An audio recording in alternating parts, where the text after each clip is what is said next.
안녕하세요, 여러분. 저는 60세 박연정입니다. 이혼 후 혼자 지내던 저는 우연히 42년 전 첫사랑과 만나 다시 결혼했습니다. 결혼 첫날 밤 저는 알았습니다. 제가 사랑한 사람은 현실의 그가 아니라 기억 속의 그 사람이었다는 걸요. 그렇게 저는 사랑이라고 믿었던 결혼 생활을 1년도 채 버티지 못하고 끝냈습니다. 오늘은 나이가 들어서도 말하지 못했던 이야기, 그리고 왜 그 결정을 할 수밖에 없었는지 제 이야기를 들려드리려고 합니다. 여러분, 이야기 시작 전에 무료 버튼인 구독과 좋아요로 함께 해주세요. 여러분의 구독과 좋아요는 다음 이야기를 이어가는 큰 힘이 됩니다. 감사한 마음을 담아 오늘의 사연을 시작하겠습니다. 이혼 서류에 도장을 찍던 날, 저는 57세였습니다. 35년을 함께 산 남편과의 결혼이 끝나는 순간이었죠. 아이들은 이미 독립했고, 집은 제 명의로 남았어요. 위자료도 재산 분할도 깔끔하게 정리됐습니다. 주변 사람들은 물었어요. 이제 어떡할 거야? 저는 대답했죠. 혼자 사는 것도 괜찮아. 이제 자유롭잖아. 실제로 처음 몇 달은 정말 자유로웠습니다. 아무 눈치 안 보고 늦잠 자고 친구들 만나고 TV 보고 싶은 거 보고요. 하지만 밤이 되면 달랐어요. 집은 너무 조용했고 침대는 너무 넓었습니다. 저녁을 먹고 설거지를 하는데 문득 생각했죠. 내일도 이렇겠지. 모레도 1년 후에도. 그 생각이 들자 갑자기 숨이 막혔어요. 친구들과 점심을 먹을 때도 마찬가지였습니다. 다들 남편 이야기를 하고 시댁 이야기, 여행 이야기를 했어요. 저는 그저 웃으며 듣기만 했죠. 제 이야기는 없었으니까요. 2년쯤 지난 어느 날 고등학교 동창 명숙이와 점심을 함께 먹는데 갑자기 명숙이가 조심스럽게 물었어요. 너 기억나? 고등학교 때 너 좋아하던 남학생. 누구? 준혁이. 너 몰랐어? 그 애 너 엄청 좋아했거든. 심준혁? 그 이름을 듣는 순간 잊고 있던 기억이 떠올랐습니다. 키가 크고 웃을 때 눈이 초승달처럼 휘어지던 남학생. 도서관에서 제 옆자리에 자주 앉았고 가끔 연필을 빌려주던 그 사람. 그 사람 어떻게 됐는데? 제가 물었어요.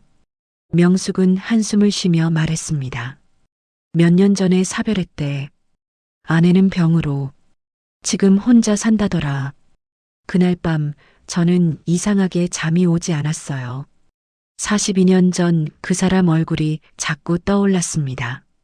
도서관에서 제게 건넸던 노트, 소풍날, 제 도시락에 반찬을 나눠주던 손길, 졸업식 날 멀리서 저를 바라보던 눈빛. 그때 그 사람이 날 좋아했다니 너무 놀랐어요. 저도 말은 못했지만 몰래 마음에 품고 있었거든요. 며칠 뒤 명숙에게서 전화가 왔습니다. 연정아, 준혁이가 너 안부 물어보더라. 잘 지내냐고. 가슴이 두근거렸어요. 뭐라고 했어? 너 이혼했다고 혼자 잘 지낸다고 했지. 그랬더니 연락처 물어보던데 저는 망설였습니다. 줘도 될까? 내가 결정해. 근데 말이야, 그 사람도 외롭대. 자식들은 다 멀리 있고 혼자 사는 게 힘들다고 하더라고. 그날 밤 저는 한참을 고민했어요. 60세의 나이에 누군가와 다시 시작한다는 게 맞는 걸까요? 하지만 동시에 생각했습니다. 이대로 혼자 늙어가는 건 너무 외롭지 않을까? 결국 저는 명숙에게 연락처를 줘도 된다고 했어요. 이틀 뒤 낯선 번호로 문자가 왔습니다. 오랜만입니다. 심준혁입니다. 기억하시는지 모르겠네요. 제 손이 떨렸어요. 한참을 망설이다 답장을 보냈습니다. 기억해요. 잘 지내셨어요? 곧바로 답장이 왔죠. 보고 싶네요. 차 한잔 할 수 있을까요? 일주일 뒤 저는 카페에서 준혁 씨를 만났습니다. 42년 만에 재회였어요. 머리는 희끗희끗했지만 웃을 때 눈이 초승달처럼 휘어지는 건 그대로였습니다. 많이 변했죠? 준혁 씨가 먼저 말했어요. 아니요, 그대로세요.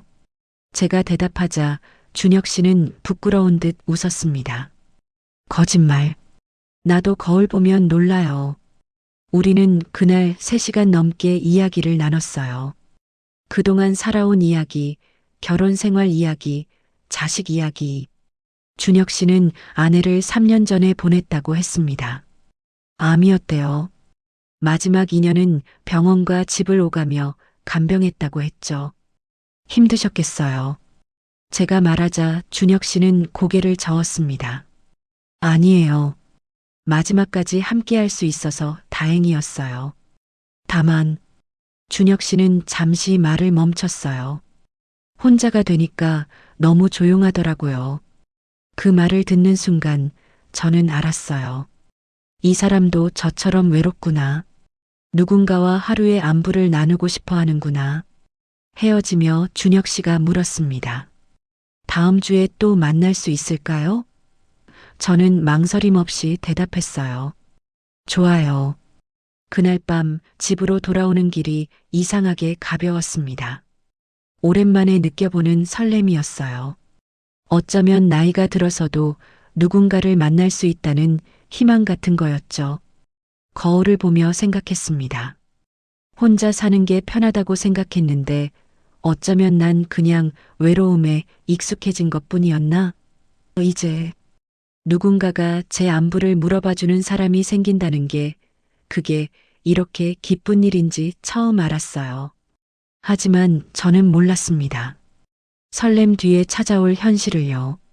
42년이라는 시간이 사람을 얼마나 바꿔놓는지, 그리고 첫사랑은 기억 속에 남아있을 때 가장 아름답다는 걸요. 준혁 씨와의 만남은 일주일에 한 번씩 이어졌어요. 처음엔 카페에서 차를 마시고, 그 다음엔 공원을 산책하고, 그러다 함께 전시회도 가고 영화도 봤습니다. 준혁 씨는 다정했어요. 제 말을 끝까지 들어줬고, 제가 좋아하는 것들을 기억했죠. 지난번에 녹차 좋아한다고 하셨죠? 하며 찾아온 카페에서 녹차를 권하거나 요즘 무릎이 안 좋다고 했는데 괜찮으세요? 하며 천천히 걸어주는 배려가 좋았습니다. 한 달쯤 지났을 때 준혁 씨가 조심스럽게 말했어요. 솔직히 말씀드려도 될까요? 네, 말씀하세요. 고등학교 때부터 당신을 좋아했어요. 고백하지 못한 게 평생 후회로 남았죠. 그 고백을 듣는데 가슴이 뛰었습니다. 60세의 나이에도 누군가에게 이런 말을 들을 수 있다니요. 저는 몰랐어요. 제가 말하자 준혁 씨는 쓸쓸하게 웃었어요. 알았으면 어땠을까요? 우리 인생이 달라졌을까요? 모르죠. 하지만 지금 이렇게 만났잖아요. 제 말에 준혁 씨는 제 손을 살짝 잡았습니다. 이번엔 놓치고 싶지 않아요. 그날부터 우리 관계는 빠르게 가까워졌어요. 매일 문자를 주고받았고 전화 통화도 했습니다. 오늘 뭐 하셨어요? 점심은 드셨어요? 사소한 안부들이 하루를 따뜻하게 만들었죠. 석 달쯤 지났을 때 준혁 씨가 제안했습니다. 우리 결혼하면 안 될까요? 너무 갑작스러운 말에 저는 당황했어요. 결혼이요? 벌써요? 나이가 이런데 뭘 더 기다려요. 남은 시간을 함께 보내고 싶어요. 저는 며칠을 고민했습니다. 아들에게 전화했어요. 엄마가 재혼을 생각 중이야. 아들은 깜짝 놀라며 물었죠. 누구신데요? 어떤 분인데요? 고등학교 동창이야. 착한 사람이고 엄마한테 잘해줘. 아들은 잠시 침묵하다가 말했습니다. 엄마가 좋으면 저는 찬성이에요. 근데 너무 급하게 결정하지는 마세요. 천천히 알아가시고요. 알았어. 고맙다. 딸에게도 연락했어요. 딸의 반응은 달랐습니다. 엄마, 진짜요? 그 사람 얼마나 아는데요? 석 달 정도 만났어. 석 달? 그게 뭐예요? 엄마, 사람은 오래 봐야 알아요. 너희 아빠랑은 5년을 만나고도 결혼하고 나니 달랐잖니. 제가 말하자 딸은 한숨을 쉬었어요. 그러니까 더 신중해야죠. 엄마 나이에 이혼 또 하려고요? 걱정 마. 엄마가 알아서 할게. 하지만 딸의 말이 계속 마음에 걸렸어요. 석 달이 짧은 걸까? 저는 준혁 씨에게 솔직하게 말했습니다. 조금만 더 천천히 가면 안 될까요? 서로를 더 알아가고 싶어요. 준혁 씨는 이해한다고 했어요.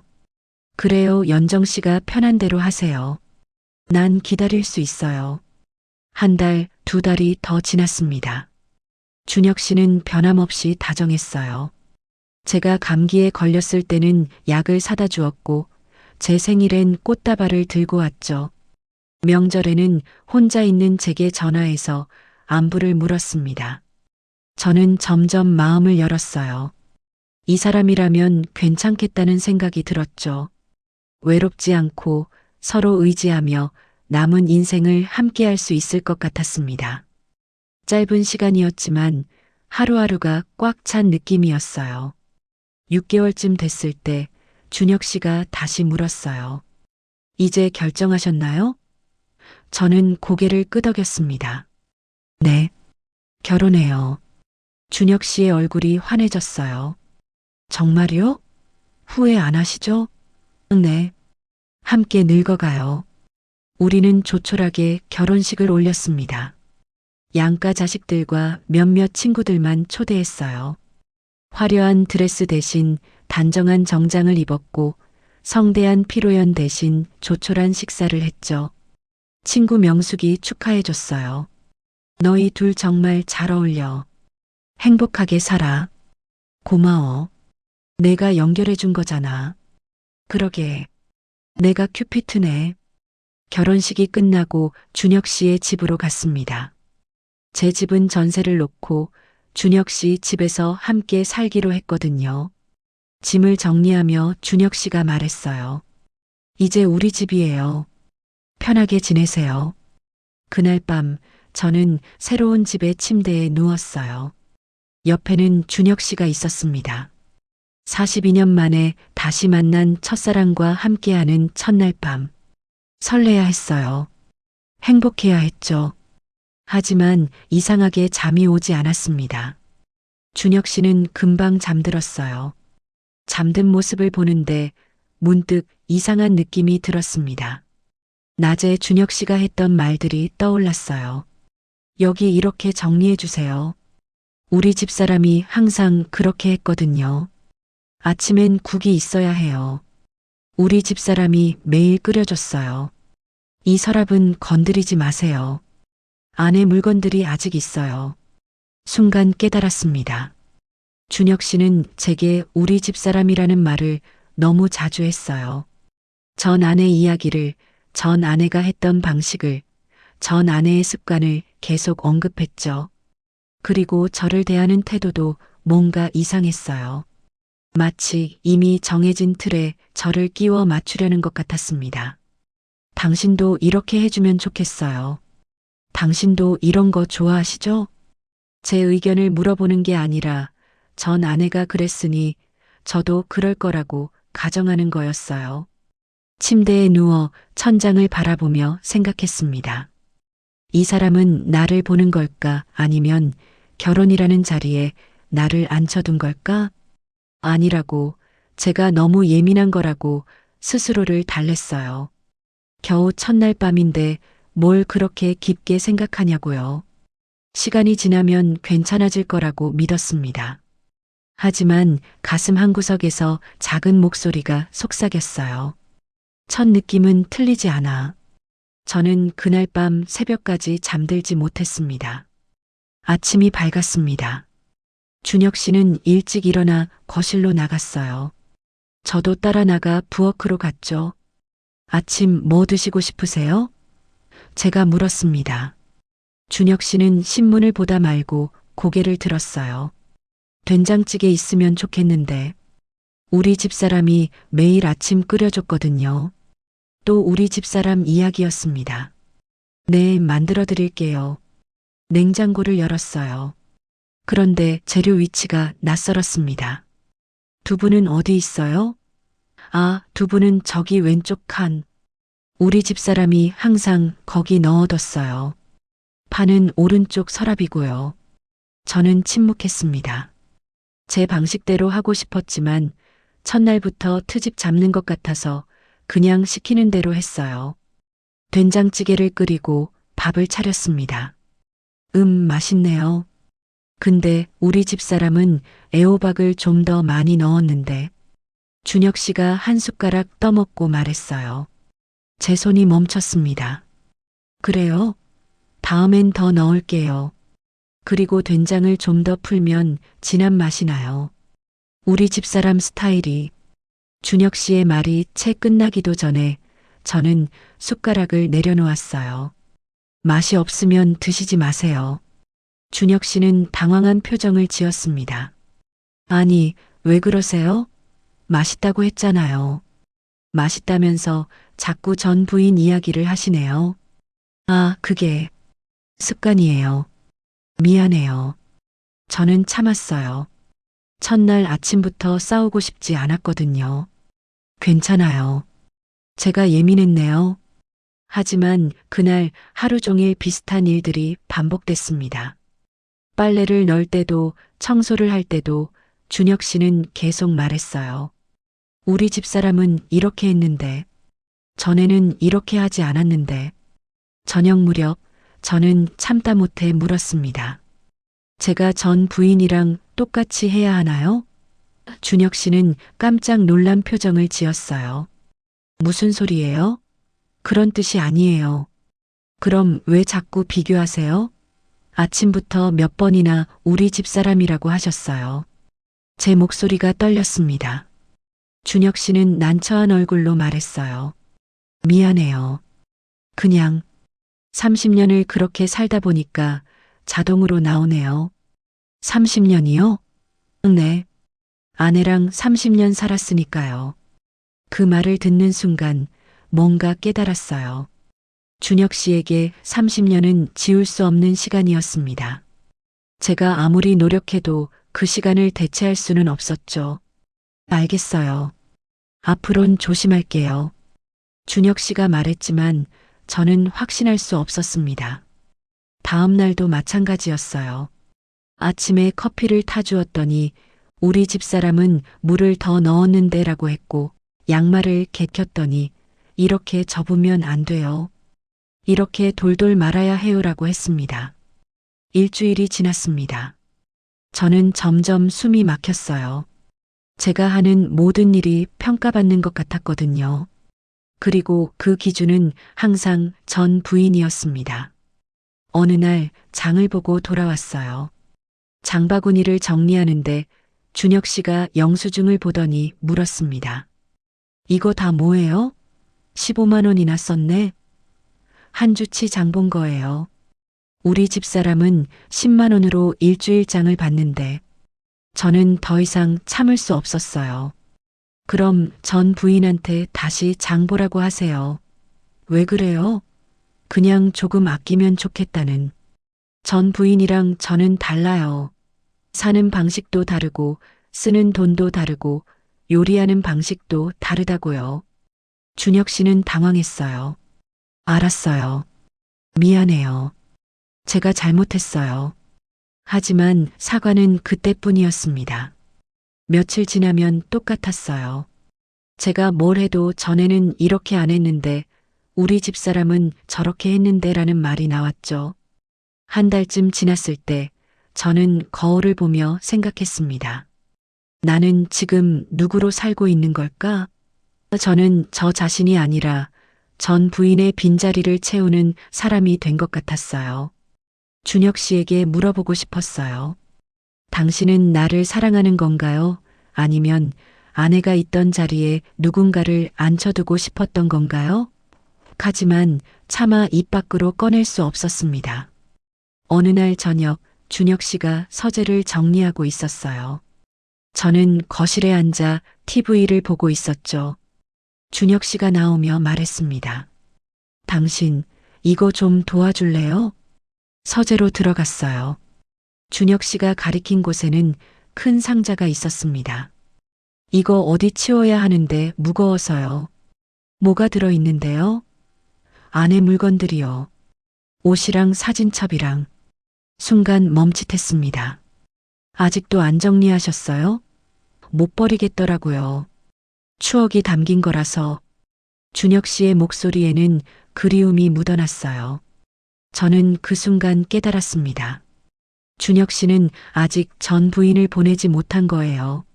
물건도, 기억도, 습관도 그대로 남아 있었죠. 그리고 그 공간에 저를 끼워 넣으려고 했던 겁니다. 당신이 정리하세요. 저는 못하겠어요. 제가 말하고 나왔습니다. 준혁 씨가 뒤따라 나오며 물었어요. 왜 그래요? 화났어요? 화난 게 아니에요. 그냥 이상해요. 뭐가요? 전 부인 물건을 제가 왜 치워야 해요? 그건 당신이 할 일이잖아요. 준혁 씨는 난처한 표정을 지었습니다. 미안해요. 생각이 짧았네요. 미안하다고만 하지 마세요. 진짜로 정리하세요. 그 사람도, 그 기억도. 그날 밤 저는 혼자 방에 누워 생각했어요. 첫날 밤 느꼈던 그 위화감이 틀리지 않았습니다. 준혁 씨는 저를 보는 게 아니라 전 부인의 모습을 저에게서 찾고 있었던 거예요.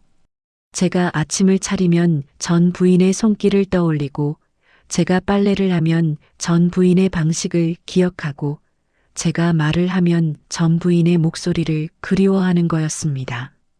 저는 한 사람의 아내가 아니라 죽은 사람의 그림자였어요. 그날 밤 딸의 말이 떠올랐습니다. 엄마, 사람은 쉽게 바뀌지 않아. 맞는 말이었어요. 준혁 씨는 바뀌지 않았습니다. 30년의 습관과 기억을 한 달 만에 지울 수는 없었던 거죠. 문제는 저였어요. 저는 그걸 바꿀 수 있다고, 시간이 지나면 괜찮아질 거라고 믿었던 겁니다. 석 달이 지났습니다. 저는 적응하려고 노력했어요. 준혁 씨가 원하는 방식대로 집안일을 했고, 전 부인 이야기가 나와도 참았습니다. 시간이 지나면 나아지겠지. 스스로를 달랬죠. 하지만 달라지는 건 없었어요. 오히려 준혁 씨의 요구는 점점 더 구체적이 됐습니다. 국은 이렇게 끓여주세요.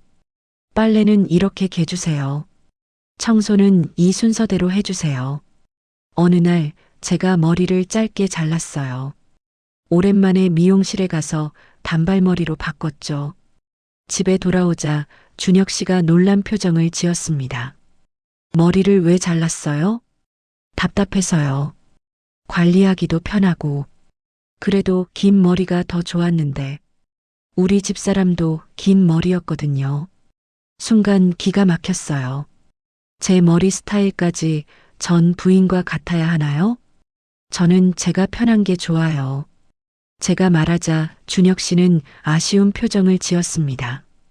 그래요. 당신 머리니까 당신이 결정하세요. 근데 좀 아쉽네요. 넉 달째 명절이 다가왔어요. 준혁 씨의 큰아들이 찾아왔습니다. 결혼식 이후 처음 보는 자리였죠. 저는 정성껏 음식을 준비했어요. 떡국, 갈비찜, 잡채, 전까지요. 큰아들은 한두 숟가락 먹더니 말했습니다. 맛은 있는데 엄마 손맛이랑은 다르네요. 준혁 씨도 거들었어요. 그래, 엄마는 갈비찜 할 때 배를 넣었거든. 그래서 더 달콤했지. 저는 숟가락을 내려놓았습니다. 입맛에 안 맞으면 드시지 마세요. 아니에요. 맛있어요. 그냥 다르다는 거죠. 큰아들이 변명했지만 이미 제 기분은 상한 뒤였어요. 식사 후에 큰아들이 서재로 들어가는 걸 봤습니다. 얼마 뒤 나오며 준혁 씨에게 물었어요. 아빠, 엄마 사진은 아직도 그대로 두세요? 응. 못 치우겠더라. 새어머니는 뭐라고 안 하세요? 한두 번 말했는데 아직은. 준혁 씨가 작은 목소리로 대답했습니다. 저는 부엌에서 그 대화를 다 들었어요. 가슴이 답답했습니다. 반년이 지났어요. 어느 날 친구들과 저녁 약속이 있었습니다. 오늘 저녁 늦을 것 같아요. 친구들 만나기로 했어요. 제가 말하자 준혁 씨가 물었어요. 몇 시에 들어와요? 아마 10시쯤? 너무 늦은 거 아니에요? 우리 집사람은 저녁 7시면 집에 있었는데. 저는 한숨이 나왔어요. 저는 전 부인이 아니에요. 친구 만나는 것도 안 돼요? 그런 게 아니라 걱정돼서. 걱정되면 전화하세요. 통제하지 마시고요. 제가 문을 나서는데 뒤에서 준혁 씨의 한숨 소리가 들렸습니다. 친구들을 만나 이야기를 털어놨어요. 명숙이 걱정스러운 표정으로 물었습니다. 많이 힘들어? 응. 생각했던 거랑 너무 달라. 조금만 더 참아봐. 적응하는 시간이 필요한 거야. 하지만 적응은 되지 않았어요. 오히려 시간이 지날수록 더 힘들었습니다. 제가 하는 모든 일이 평가받는 것 같았고 제 존재 자체가 전 부인의 대체품 같았거든요. 8개월쯤 됐을 때 준혁 씨가 아팠어요. 감기가 심하게 걸렸죠. 저는 정성껏 간호했습니다. 죽을 끓여주고 약을 챙겨주고 이마에 물수건을 올려줬어요. 하지만 준혁 씨는 중얼거렸습니다. 우리 집사람이 해주던 죽이 그립네. 거기엔 전복을 넣었는데. 저는 그 순간 무너졌어요. 아픈 사람 간호하면서도 전 부인 이야기를 듣다니요. 그럼 전 부인한테 가세요. 제가 소리쳤습니다. 준혁 씨는 놀란 표정을 지었어요. 뭐라고요? 아픈데도 전 부인 생각밖에 안 하시잖아요. 제가 아무리 해줘도 부족한 거죠? 그게 아니라. 그럼 뭐예요? 제가 뭘 어떻게 하면 돼요? 전 부인처럼 살아야 해요? 저는 울컥하며 방으로 들어가 버렸습니다. 그날 밤 준혁 씨가 문을 두드렸어요. 미안해요. 제가 잘못했어요. 늘 미안하다고만 하시네요. 바뀌는 건 없으면서요. 노력할게요. 정말로요. 하지만 저는 알았어요.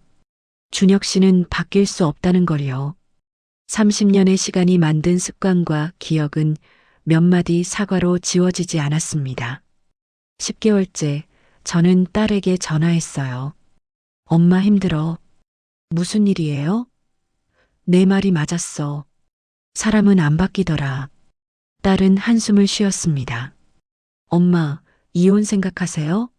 모르겠어. 그냥 너무 지쳐. 엄마가 결정하세요. 전 엄마 편이에요. 딸의 말이 위로가 됐지만 결정은 쉽지 않았어요.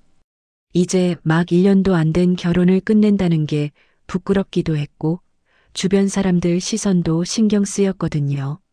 11개월째 결정적인 사건이 있었습니다.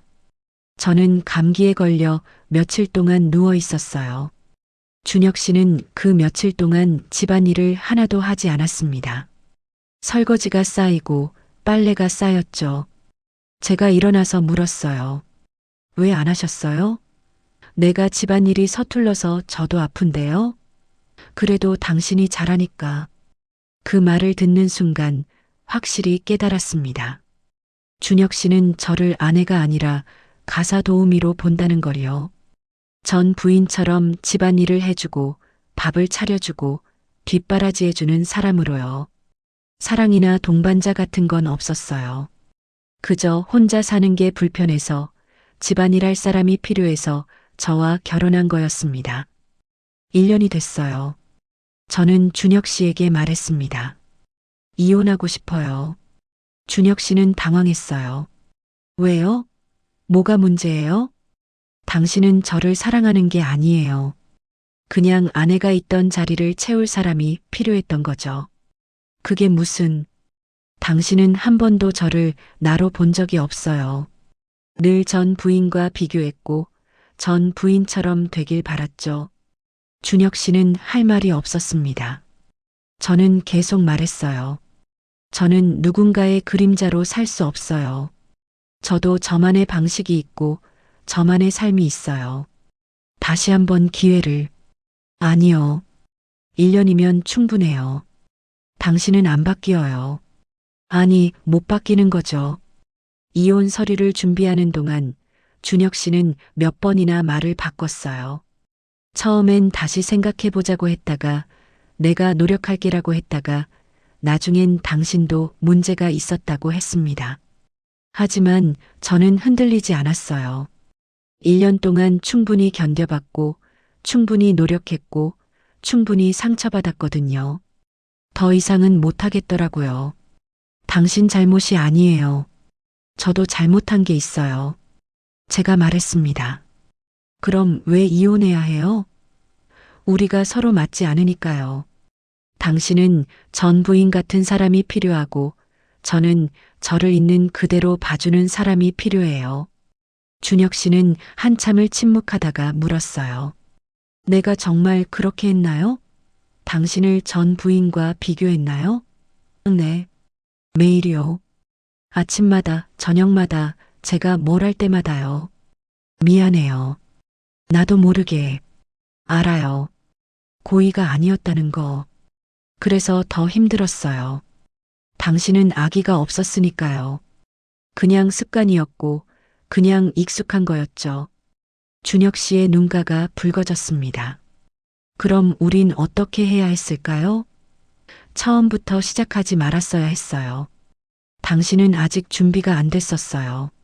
전 부인을 보내지 못한 상태에서 새로운 사람을 만난 거죠. 이혼 조정은 생각보다 빨리 끝났어요. 재산 분할도 위자료도 없었습니다. 결혼한 지 1년밖에 안 됐고 서로 가져온 재산이 명확했으니까요. 그저 성격 차이라는 이유로 깔끔하게 정리됐죠. 서류에 도장을 찍는 순간 준혁 씨가 마지막으로 물었어요. 후회 안 해요? 저는 고개를 저었습니다. 후회는 없어요. 다만 안타까울 뿐이죠. 뭐가요? 우리가 42년 전에 만났다면 달랐을까 하는 거요. 그때 우리는 순수했고 아무것도 없었잖아요. 하지만 지금은 너무 많은 걸 겪었고 너무 많은 걸 잃었어요. 준혁 씨는 고개를 끄덕였습니다. 맞아요. 우린 이미 다른 사람이 됐죠. 집을 나오던 날 짐은 올 때와 똑같이 박스 3개였어요. 1년을 살았지만 제 물건은 늘어나지 않았습니다. 이 집에서 저는 손님이었으니까요. 잘 지내요. 마지막 인사를 하고 나왔습니다. 준혁 씨는 현관까지 따라 나오지 않았어요. 뒤돌아보지 않았습니다. 미련은 없었거든요. 딸이 차를 가지고 와서 짐을 실어줬어요. 엄마 괜찮아요? 응. 오히려 후련해. 어디로 갈 거예요? 일단 원룸 하나 얻을게. 혼자 살기 딱 좋은 곳으로 작은 원룸을 구했습니다. 깨끗하고 조용한 곳이었어요.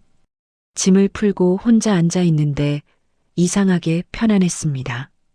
아무도 제게 뭘 하라고 하지 않았고 아무도 저를 누군가와 비교하지 않았어요. 명숙에게 전화가 왔어요. 이혼했다며? 괜찮아? 응, 괜찮아. 이게 맞는 것 같아. 미안해. 내가 소개해줘서. 아니야. 내 잘못 아니야. 우리가 안 맞았던 거지. 근데 진짜 1년 만에 이혼하다니. 주변에서 뭐라고 안 해? 뭐라고 하면 어때? 내 인생인데. 제 목소리는 담담했습니다. 예전 같았으면 남들 시선이 무서웠을 텐데 이제는 그런 것도 신경 쓰이지 않더라고요. 한 달쯤 지났을 때 아들이 찾아왔어요. 엄마, 힘들지 않아? 괜찮아. 오히려 편해. 근데 또 혼자잖아. 혼자가 나빠? 아들은 할 말이 없는 듯 했습니다. 엄마, 나이 들어서 혼자 사는 거 외롭잖아요. 외로운 것보다 무시당하는 게 더 힘들더라. 혼자 있으면 적어도 상처는 안 받아. 아들은 한숨을 쉬었어요. 엄마가 행복하면 됐어요. 고마워. 걱정 마. 엄마 잘 살 거야. 석 달이 지났습니다. 저는 천천히 제 생활 리듬을 찾아갔어요. 아침에 일어나 요가를 하고, 점심엔 혼자 밥을 먹고, 오후엔 도서관에 가거나 산책을 했죠. 저녁엔 간단히 요리를 하고, 밤엔 책을 읽거나 드라마를 봤어요. 누군가를 위해 아침을 차리지 않아도 됐고, 누군가의 빨래를 걱정하지 않아도 됐습니다. 누군가의 기준에 맞추지 않아도 되는 삶. 그게 이렇게 편한 줄 몰랐어요. 어느 날 우연히 준혁 씨를 마주쳤습니다. 슈퍼마켓에서였어요. 준혁 씨는 혼자 장을 보고 있었죠. 수척해 보였어요. 안녕하세요. 제가 먼저 인사했습니다. 아, 안녕하세요. 잘 지내시죠? 네, 잘 지내요. 준혁 씨는요? 뭐, 그냥 그렇게 지내요. 어색한 침묵이 흘렀어요. 준혁 씨가 조심스럽게 물었습니다. 혼자 사는 거 괜찮아요? 네, 편해요. 준혁 씨는요? 저도 익숙해지려고 노력 중이에요. 잘 지내세요. 제가 말하고 돌아서는데 준혁 씨가 뒤에서 말했어요. 당신 말이 맞았어요. 저는 아직 준비가 안 됐었어요. 뒤돌아보지 않고 대답했습니다. 이제라도 아셨으면 됐어요. 다음엔 더 신중하게 결정하세요. 집으로 돌아오는 길 마음이 편안했어요. 미련도 후회도 없었습니다. 그저 우리는 안 맞았구나 하는 담담한 인정뿐이었죠. 그날 밤 거울을 보며 생각했습니다. 첫 결혼은 35년을 버텼고 두 번째 결혼은 1년 만에 끝났어요. 하지만 긴 시간이 항상 옳은 건 아니더라고요. 35년을 참고 견디며 산 것보다 1년 만에 잘못됐다는 걸 인정하고 떠나온 게 더 용기 있는 선택이었습니다. 이제 저는 혼자였어요. 하지만 외롭지 않았습니다. 누군가의 그림자가 아니라 저 자신으로 살 수 있었으니까요. 누군가를 사랑하는 것도 좋지만 그 사랑 안에서 제가 사라지는 건 견딜 수 없었어요. 존중 없는 관계는 나이가 들어서도 아무리 외로워도 견뎌야 할 이유가 없다는 걸 이제는 확실히 알았습니다. 첫사랑은 기억 속에 남아있을 때 가장 아름다웠어요. 현실로 만났을 때 그 사람은 이미 다른 사람이었고 저 역시 그때의 제가 아니었죠. 42년이라는 시간은 우리를 완전히 다른 사람으로 만들어 놨습니다. 그리고 그건 누구의 잘못도 아니었어요. 그저 우리는 각자의 시간을 살았을 뿐이었죠. 저는 다시 혼자가 됐습니다. 하지만 이번엔 당당했어요. 외로움 때문에 나를 낮추지 않았고 나이 때문에 참지 않았으니까요. 혼자라는 건 외로운 게 아니라 자유로운 거였습니다. 여러분, 이 이야기를 들으시면서 어떤 생각이 드셨나요? 준혁 씨는 나쁜 사람이 아니었어요. 다만 오랜 아내를 떠나보낸 뒤 그 빈자리를 채울 누군가가 필요했을 뿐이죠. 하지만 주인공에게 그건 고통이었습니다. 아무리 노력해도 다른 사람의 그림자로 살아야 했으니까요. 여러분, 혹시 지금 누군가를 과거의 사람과 비교하고 있진 않으신가요? 아니면 여러분 자신이 누군가의 기준에 맞춰 살고 있진 않나요? 나이가 들수록 외로움은 커집니다. 하지만 외로움 때문에 잘못된 선택을 해선 안 됩니다. 함께 있어도 존중받지 못한다면 차라리 혼자가 낫습니다. 첫사랑은 기억 속에 남아있을 때 가장 아름다워요. 42년이라는 시간은 사람을 바꿉니다. 그때의 그 사람은 이미 존재하지 않습니다. 주인공은 첫날 밤 느꼈던 위화감을 무시하지 않았고 1년을 견딘 끝에 용기 내어 떠났습니다. 잘못된 관계를 끝내는데 늦은 때는 없습니다. 기억하세요. 혼자라는 건 실패가 아닙니다. 때로는 나를 지키는 가장 용기 있는 선택입니다. 여러분의 남은 인생이 누군가의 그림자가 아닌 여러분 자신의 빛으로 빛나기를 바랍니다. 여러분의 생각도 댓글로 함께 나눠주세요. 오늘도 끝까지 함께 해주신 여러분 고맙습니다.